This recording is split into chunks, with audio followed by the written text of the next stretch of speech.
Component 2 task book, question 8, help me video. A little bit of stuff to read there, an excellent book by Professor Steve Jones.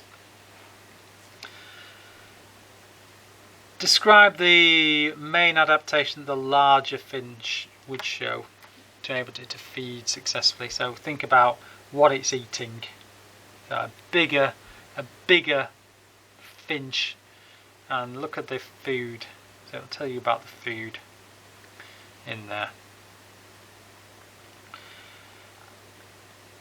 Two types of finch are an example of, well, decide what do you know about some of these words. So this is, if I say genus to you, so species, genus, you know the definition for a species. And what's a variety? Well, there's lots of variation between you, me and everybody else. So explain your answer, but it depends on your, really saying, well,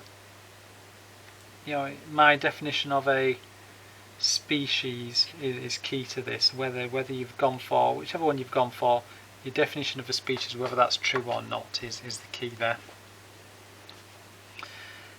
El Nino, what would have on the finch population? Well, either goes up, goes down, or stays the same. So look at the weather conditions and decide whether it's going to give you more food and more breeding, or less food and less breeding, or it's not going to make any difference.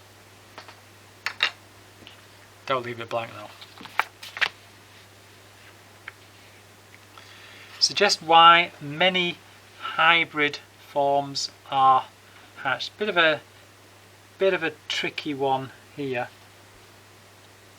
You've got to think, well, why, if they're hatched, what's breeding, what's mating?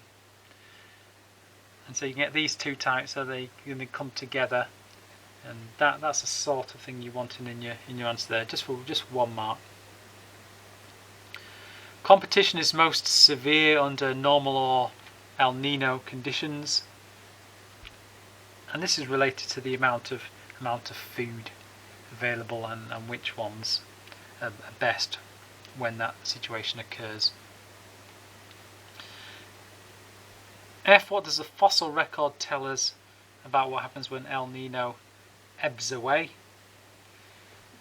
Well, do we have all of one type, the other, or the hybrids? So we get more or less of them.